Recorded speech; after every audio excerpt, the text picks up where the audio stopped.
Hey, what's going on, guys? Phil here. Welcome back for some Mechwarrior Online patch notes review for April of 2022. Let's go ahead and dive in here and see what we got going. Of course, I already reviewed the roadmap update, and this is just following along or right along with that.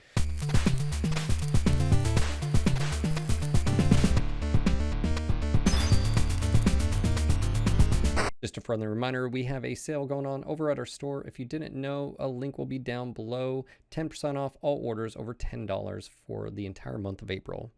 Enjoy. We have this month's update adds 8 new shiny mechs to the Platinum Collection and also includes weapon and equipment adjustments, the 9th quirk pass, some adjustments to previous quirk passes, and some bugs. If you find this patch a bit smaller than you think you were hoping for, don't worry, we'll make it up next month. Check out the coming roadmap devlog in the mechs, maps, and design update devlog, which I'll also have a video you can check out on a review. Also be sure to check out the first new mech chassis coming along to MWO in over 3 years, the Crusader.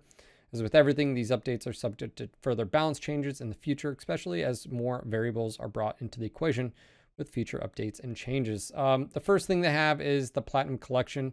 This is the Inner Sphere pack. For those that don't know, this is a pack that basically makes a hero mech out of a variant that's already available, but then this camo, which is the platinum camo, is available on all of those mechs within that chassis. So if you get this, the Mauler, the Black Knight, the Crab, and the Wolfhound all will have access to the platinum camo. So there is that. I've seen those out there. We also have the clan pack, which is the Mark II, the Nova Cat, the Arctic Wolf, and Cougar. One thing to note on this is if they ever do the Timberwolf S, Wink, I think that might be a good seller. You might want to check that out if they do that. Obviously, where do these sort of fall? This sort of falls into one of those where if you enjoy a particular mech like the Crab 27SL, which is a fantastic variant where you can do the 5 medium pulse and jump jets and you go quite fast. It's a really good mech. Well, you can actually basically make a hero out of it with this if you get this pack. So that's where the value lies, not just in the camo, but it basically gives you a 30% C-Build boost. So if you like the 1A, the Wolfhound, you now can run around in basically a 30% C-Build boost on top of if you have premium time and cockpit items. So the Mark II Bravo, I mean, that's a no-brainer, and a lot of people use the Arctic Wolf A and the Cougar H, which is funny because the Cougar H is one of the mechs I like the most because of jump jets on the Cougar. So that's going to be interesting right there. So that's value added. If you're interested in that, definitely, check that out. But that's where the value is basically it allows you to have a particular variant, in this case, a Mark II Bravo, basically be hero mech. So yeah, I suspect we're going to see Bravos going around here. All right, we have weapon and adjustment HP adjustments. This is actually a big thing, so let's go ahead and dive in here. After a year of tuning weapon stats and getting closer to a settled balance state, another aspect that we always wanted to address was weapon equipment health values, mainly based on the weapon type, primary weapon, secondary weapon, filler, etc. Slot size required crit damage to take one out, and minimum amount of HP required to save certain weapons from known amount of incoming damage. The following changes should help players keep their equipped items for a while longer after having a component opened up. It should be noted that the values are picked in a way so crit-seeking weapons such as LBX cannons and machine guns are still the most effective weapons for taking out internals and equipment, with machine guns in the queue for receiving a pass on the amount of critical damage they apply coming next month. Weapon-based stats tuning will continue as we monitor weapons and build performance. Now, this is interesting. Obviously, this is mainly from the fact of mechs tend to just lose equipment once, if we're really honest here, crits happen, and mainly we're looking at machine guns. I think that's the biggest culprit. I mean, other weapons tend to do it, but you can see a pretty steadily health increase across the board. Nothing crazy, but I mean, some of them, 10% or more. I think, the big ones to look at are Gauss rifles. They tend to get crit out, and the percentage of crit is actually that's something that it'd be interesting to hear about, is like how that works. But really the main weapon system, in my opinion, that is really bad is in particular machine guns. And it's a trade-off. You want them to be crit, but then we have mechs like the Piranha, and then soon to be new Crusader mech with a bunch of machine guns as well. So it's a welcome change, but it's one of those things where machine guns were always used in the tabletop as like an infantry crit seeking, you know, ammo explosion type of thing. And it's just sort of a pain. More often than not, how I look at it is once you hit internal structure, you're more apt to just lose the torso. But in this case, what they're mainly talking about is you can barely have opened internal structure. Someone hits you with a burst of machine guns or LB or something like that, and boom, you lose weapon. It's sort of the idea of that, you know, hard to crack open and then hard to kill, right? And once you pass through the armor, you're supposed to be losing systems, you know, not just all at once. And that's what you tend to see. Again, more than often than not, what I see is just the segment being blown off, torso or arm. But it's cool that they're looking at. And if I'm honest, outside of just my initial impression of it, I'm going to have to see how this plays out, because, you know, I don't even know if it'll make a really a big difference in the gameplay of things. So we'll just have to sort of see how that plays out. But I'm glad they're looking at it. Yeah, so there's that. Let's go ahead talk about mech quirks. We have some adjustments, and again, I'm not going to go through here because it's literally a straight wall of text.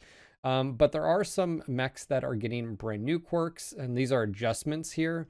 And then we have some new mechs, and if we go ahead and scroll down here, these are new, and you see the Huntsman. It's funny, I was actually just talking about the Huntsman in a video that we haven't seen any, and we have a handful of here. Huntsman, Wolverine. There's some things to note here, and that's some energy quirks as well. Again, the Wolverine's an interesting one because for the most part, it's all right-handed weaponry, and so that arm is really vulnerable. And so in the past, you've seen right-handed builds become very powerful in the right hands in circumstances, but if you knew how to defang them, you could. Also the Black Lantern, which is absolutely terrifying. I'm sure Sando and Lancers out there are going to like this. This is one of those mechs where it can be absolutely devastating if they catch you. Rifleman 2C, some just adjustments here. CT, left arm, right arm. I think that's mainly just to how easy it is to arm. I'll be honest, as soon as I see one of these, I either go straight for the arms to de-arm the thing, and if I can't, I just burn through the CT as quickly as possible. So that's usually the best thing, in my opinion, to do. And then we have the Archer. As you can see, not many mechs here. I mean, 4 chassis, you know, and then the rest were adjustments. So they are definitely winding down on that. It'd be interesting to sort of talk to the Cauldron or PGI about what the future is, refinement and stuff like that. Is there a bigger, broader picture as far as quirks and the sort of direction, especially now that we're getting the quirk / skill tree in the near future highlight in the UI. We also have bug fixes. Summoner G and left torso Zinamic now have the correct missile priority. The shoulder arm, pauldron, bolt-ons for the Arctic Wolf have been removed on variants where it was interfering with missile weapons, which I didn't really know that was a thing, but there is that. And that's it. That's your patch in a whole. This is, in my opinion, a very light patch, but we knew that was happening based on the roadmap and the roadmap update. And for those that don't know, you need to go watch that video. It's pretty telling that, you know, again, I had a podcast with the developers as well, and it's a really good podcast. And I think it sheds light on the future of 2022.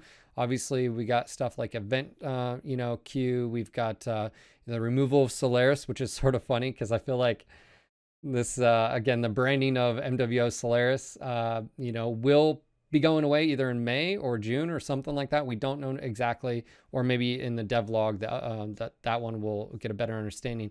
But it looks like May will be the day that event, you know, Q comes out, possibly skill tree, and Solaris is going to go, they're going to rebrand. We still don't know what. My guess is still on Mechwarrior Online Revival, you know, or read something, rewoken, I don't know, yeah, something. But let me know in the description comments. Let me know what you guys think. What would you rebrand MWO right now? And obviously, this is a light patch.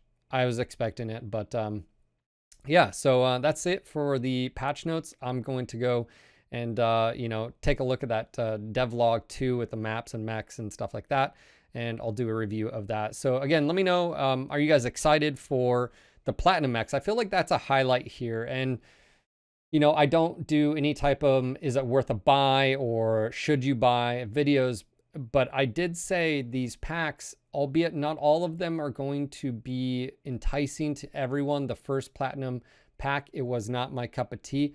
This one starts coming in here. I'm not intrigued by the Mauler. I don't play the Mauler. I don't like the Black Knight. The low slung hard points are just brutal on it.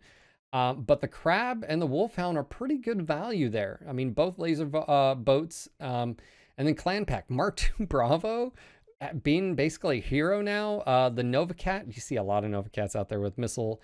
You know, so that's value. Arctic Wolf. I know plenty of Arctic Wolf pilots out there. And the Cougar, you now, because of hot swapping Omnipods, I now can have another hero mech. And again, if you don't own the Cougar hero or any of these mechs in the heroes, this now gives you an opportunity to get it. And I feel like that's where I see this going, and they're going to continue going forward. I mean, you know, it basically gives you the ability to pick your own while you're also picking up other mechs as well. So value, some of you would be willing to buy, you know, the pack just for the Mark II Bravo, and you're getting some extras. So again, that's going to be up to you. Let me know how you guys feel about the packs, and in particular the Platinum Collection packs. I think they're again, the value is there depending on the variants, but do you see the value? Are you picking up every single one? Are you picking up this one? Or what are your thoughts on future? And again, moving forward, it'll be interesting hearing from Piranha Games and the Cauldron about quirks and further development. So again, I hope you guys enjoyed this. If you found this informative, click that like button and leave a comment. Again, I do appreciate it. It helps the algorithm share it out there. Make sure to join us on Discord. I stream Monday through Friday, 12 to 6 p.m. Eastern, and occasionally at night where I broadcast, and I let everybody know on Discord as well. So anyways, check that out, and I hope to see you in the next video. Until next time.